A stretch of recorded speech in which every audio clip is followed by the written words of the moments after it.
Jesus more. This is one of the miracles that Jesus that is registered in Luke's Gospel. We won't find this in any other Gospel. The healing of, Jesus raising to life the son, the only son of the widow of Nain. And it reminds the people who had witnessed this about the prophet Elijah in 1 Kings chapter 17. The prophet Elijah raising the only son of the widow of Zarephath, if you know that story. And that's why the people would say a great prophet has appeared in our midst, because they are reminded of the widow of Zarephath who raised the only son of a widow. So we find the situation of Nain. Nain is only mentioned also in this context. In the whole of Scripture, you won't hear about Nain again. But Nain is very symbolic of the meeting point of God and the people. So we find Jesus entering the town of Nain, followed by a crowd of disciples, people who believe in him, people who have taken him as their shepherd. He's everything to them, and they therefore follow him. They don't mind where he's going to, but they have to follow him. They have their eyes fixed on him. And then we have the other crowds coming out of the town of Nain. So Jesus is going into Nain, and there is another crowd of people who have lost hope, symbolized by this widow who had lost her husband and has only one son who is the source of her security and everything. So the son is everything that she has. And at this moment, she's lost hope because her son has died, the only source of hope for her. Now, when somebody dies, it's very easy when people are still around for you to be consoled, and especially the family to feel a bit of consolation. But very soon after the funeral, people tend to disappear. People tend to go back to their various works and other places where they came from. And then the family now begins to face the real tragedy, the pain of losing a loved one. And that is when it dawns on them that they have lost their relative, and every pain comes back.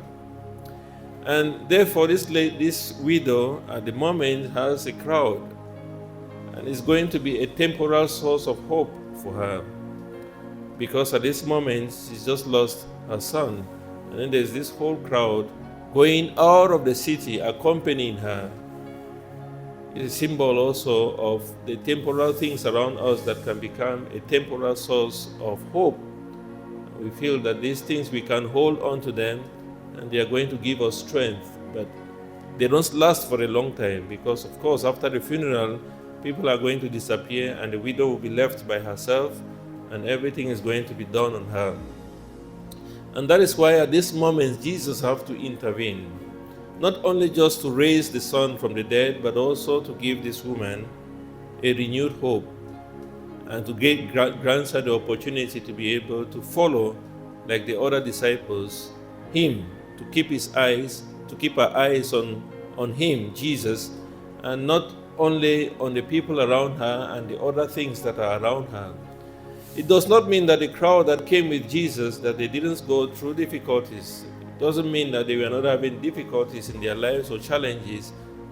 But the difference was that they had their eyes focused on Jesus. Jesus had become everything for them, and therefore they didn't hold on to other things around them. Jesus was everything for them.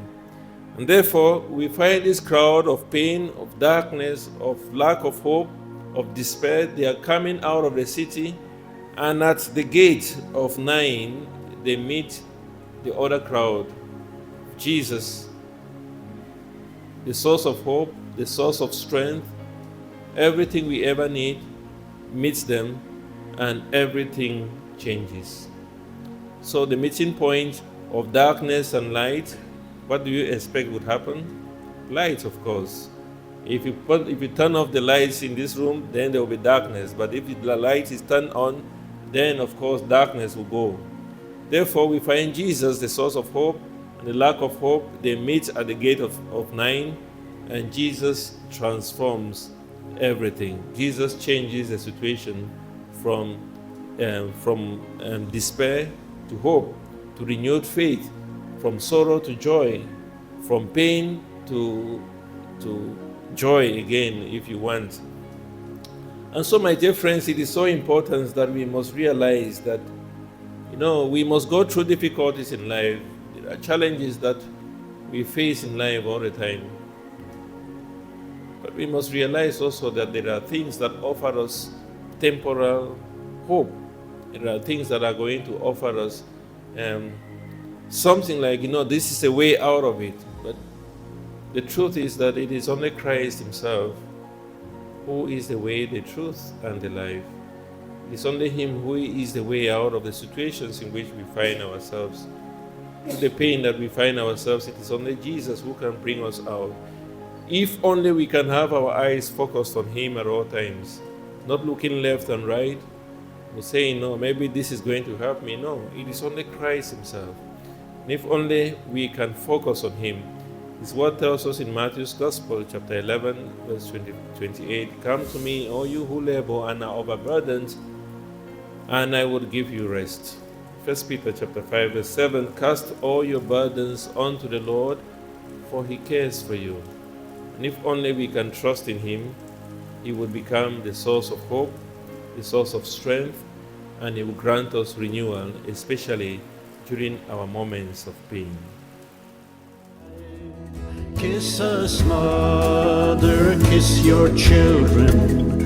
Bring God's blessings from above. With your mantle blue enfold us in your gentle holy love.